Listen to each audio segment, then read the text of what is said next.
या देवी सर्वभूतेषु मां शैलपुत्री संस्थिता नमस्तस्यै नमस्तस्यै नमस्तस्यै नमो नमः। जय माता दी। प्रिय भक्तजनों, आप सभी को नवरात्रि की हार्दिक शुभकामनाएं। माँ दुर्गा की कृपा आप सभी पर बनी रहे।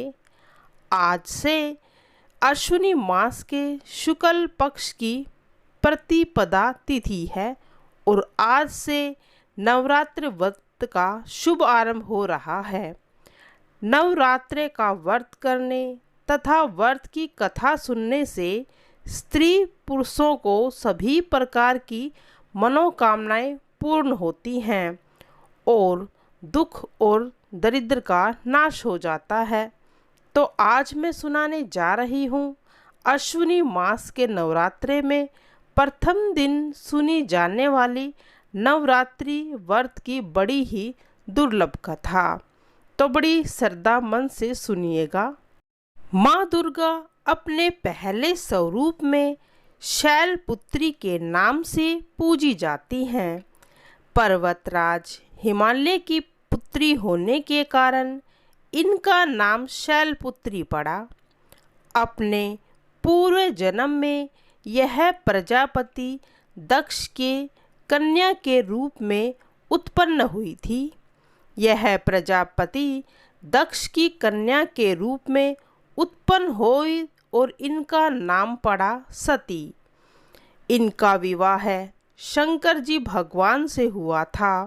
एक बार प्रजापति दक्ष ने बहुत बड़ा यज्ञ किया जिसमें उन्होंने समस्त देवताओं को अपना अपना यज्ञ भाग प्राप्त करने के लिए निमंत्रण दिया, किंतु शिवजी को उन्होंने इस यज्ञ में आमंत्रित नहीं किया था। देवी सती ने जब सुना कि हमारे पिताजी एक अत्यंत विशाल यज्ञ का अनुष्ठान कर रहे हैं, तब वहां जाने के लिए उनका मन विकल हो उठा। अपनी यह इच्छा उन्होंने भगवान शिव को बताई। भगवान शिव जी ने कहा, हे प्रिय पार्वती, प्रजापति दक्ष किसी कारणवश हमसे नाराज हैं। अपने यज्ञ में उन्होंने समस्त देवताओं का निमंत्रण दिया है, किंतु हमें जानबूझकर नहीं बुलाया है। ऐसी स्थिति में तुम्हारा वहां जाना किसी भी प्रकार से उचित नहीं होगा। भोलेनाथ की इस उपदेश से देवी सती का मन शांत नहीं हुआ। पिता का यह यज्ञ देखने और वहां जाकर माता बहनों से मिलने की उनकी व्यग्रता किसी प्रकार भी कम न हो सकी। माता सती के हठ को देखकर शिवजी कुछ न कर पाए और माता सती अपने पिता के घर पर पहुंच गई। पिता के घर पहुंचकर उन्होंने देखा कोई भी उनसे बात नहीं कर रहा, कोई भी उनसे प्रेम से इनका आदर नहीं कर रहा। केवल उनकी माता ने ही उन्हें अपना स्नेह दिखाया और अपने गले से लगा लिया।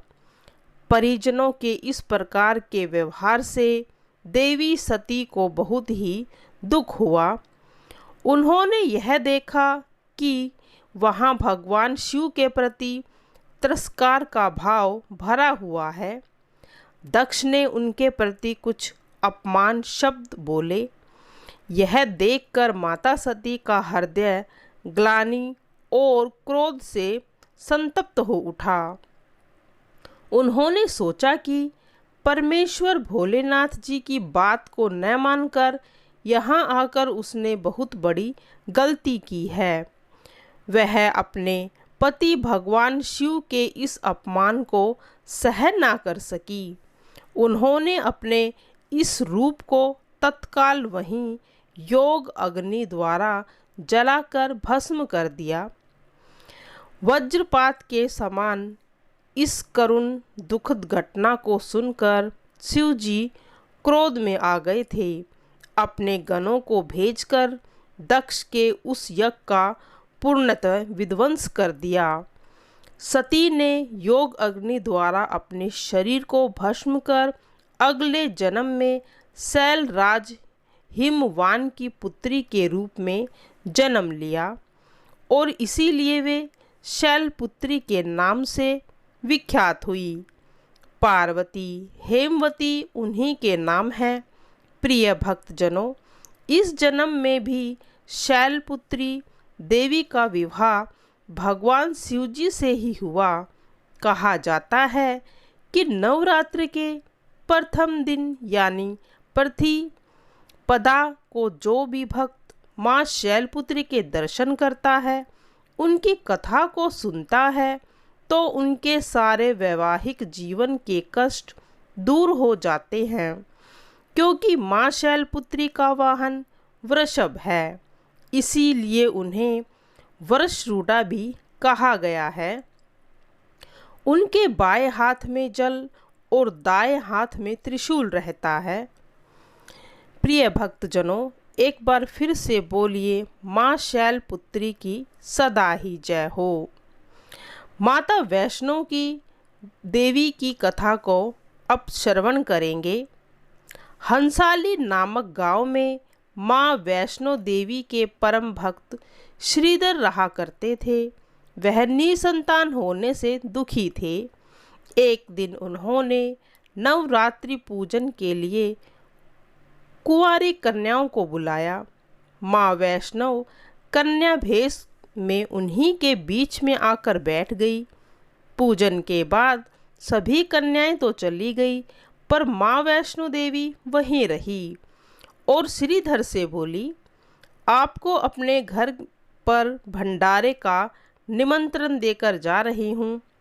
श्रीधर ने उस दिव्य कन्या की बात को मान लिया और आसपास के गांव में भंडारे का संदेश पहुंचा दिया।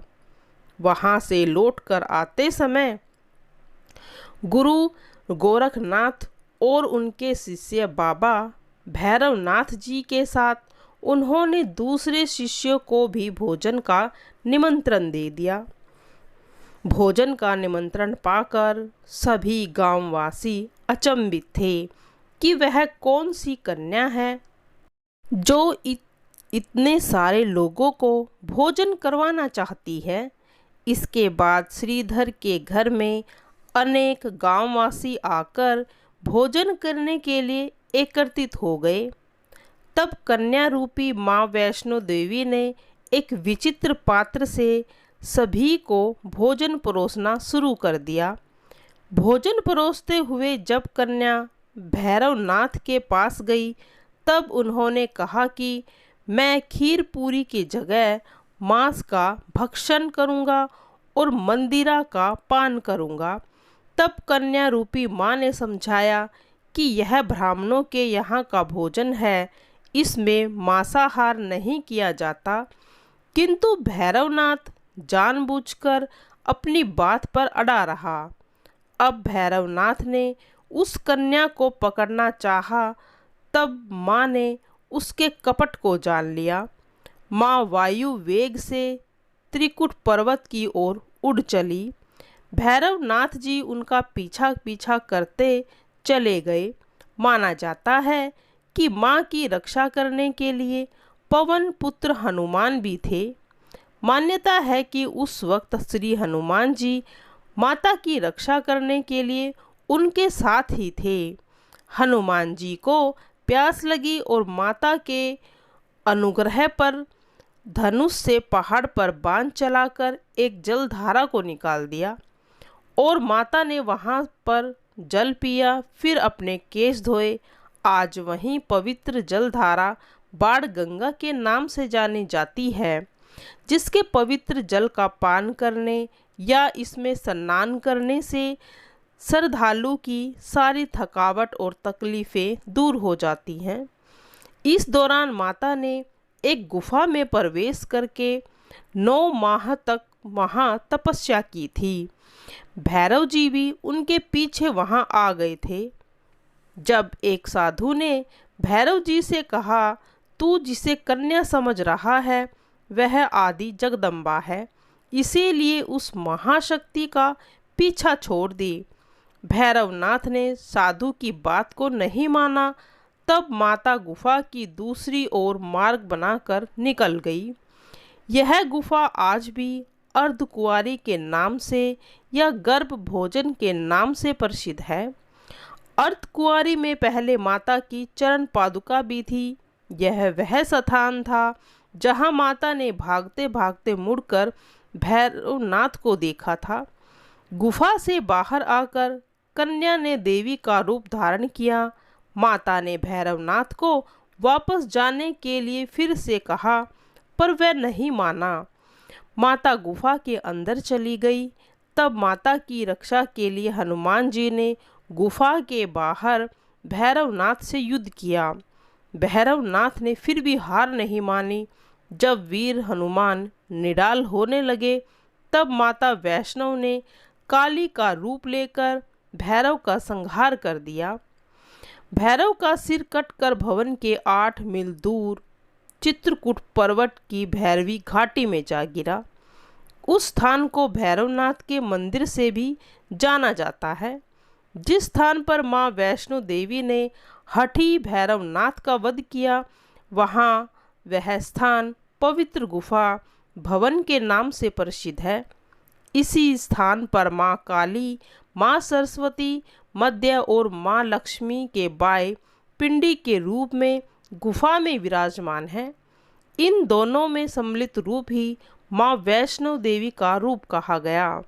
कहा जाता है कि अपने वध के बाद भैरवनाथ को अपनी भूल का पश्चाताप हुआ और उसने माँ से क्षमा दान की भीख मांगी। माँ वैष्णो देवी जानती थी कि उस पर हमला करने वाला भैरवनाथ जी का प्रमुख मनसा मोक्ष प्राप्त करने की थी। उन्होंने न केवल भैरवनाथ जी को पूरे जन्म के चक्रों से मुक्ति दिलाई, बल्कि उसे वरदान भी दिया और कहा कि मेरे दर्शन जब तक पूरे नहीं माने जाएंगे, जब तक कोई भक्त आपके दर्शन नहीं करेगा। उसी मान्यता के अनुसार आज भी भक्त माता वैष्णो देवी के दर्शन करने के बाद 8 किलोमीटर खड़ी चढ़ाई पर चढ़कर भैरव जी के दर्शन करने जाते हैं और इसी बीच वैष्णवी देवी के 3 पिंडी सिर सहित एक चट्टान पर आकर ग्रहण किया और सदा के लिए अंतर्मग्न हो गई। इसी बीच माता वैष्णो देवी ने पंडित श्रीधर के स्वप्न में सब कुछ बता दिए कि वे चित्रकूटा पर्वत की ओर उसी रास्ते आगे बढ़े जो उन्होंने स्वप्न में देखा था। अंततः वे गुफा के द्वार पर पहुँचे। उन्होंने कई विधियों से पिंडियों की पूजा की और अपनी दिनचर्या बना ली। श्रीधर की पूजा से माँ वैष्णवी देवी के नाम से प्रसिद्ध हुई, उनके सामने प्रकट हुई और उन्हें आशीर्वाद भी दिया। तब से श्रीधर और उनके वंशज माता वैष्णो देवी की पूजा करते आ रहे हैं और माता वैष्णवी देवी अपने भक्तों का कल्याण निरंतर करती आ रही हैं।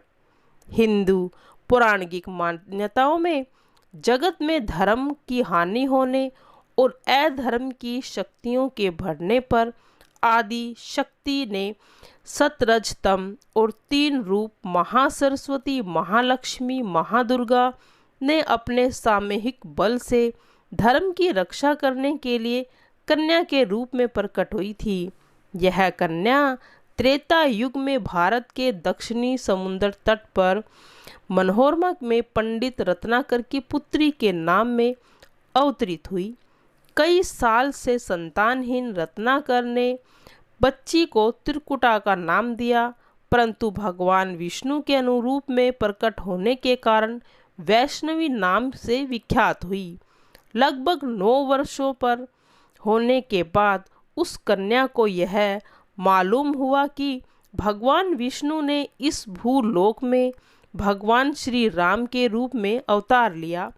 तब वह भगवान श्री राम को पति मानकर उनको पाने के लिए कठोर तप करने लगी थी।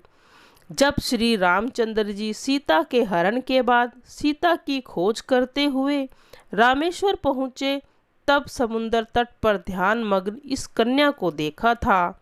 उस कन्या ने भगवान श्री रामचंद्र की पत्नी के रूप में स्वीकार करने को कहा। भगवान श्री रामचंद्र ने उस कन्या से कहा कि उन्होंने इस जन्म में सीता से विवाह करने का एक पत्नी व्रत पूर्ण किया है, किंतु कलयुग में मैं कल्कि का अवतार लूँगा और तुम्हें अपनी पत्नी के रूप में स्वीकार करूँगा। उस समय तुम हिमालय स्थित चित्रकूट पर्वत पर देवी श्रेणी में जाकर तप करो और भक्तों के कष्टों और दुखों का नाश कर जगत का कल्याण करो। श्री रामचंद्र जी ने रावण के विरुद्ध विजय प्राप्त की, तब माँ ने नवरात्र मनाने का निर्णय किया था। इसीलिए संदर्भ में लोग नवरात्र के 9 दिनों की अवधि में रामायण का पाठ करते हैं। श्री रामचंद्र जी ने वचन दिया था कि समस्त संसार द्वारा माँ वैष्णवी की स्तुति की जाएगी और त्रिकुटा देवी के रूप में प्रसिद्ध होगी और सदा के लिए अमर हो जाएगी। तो प्रेम से बोलिए जय माता की, जय माँ वैष्णवी की जय हो।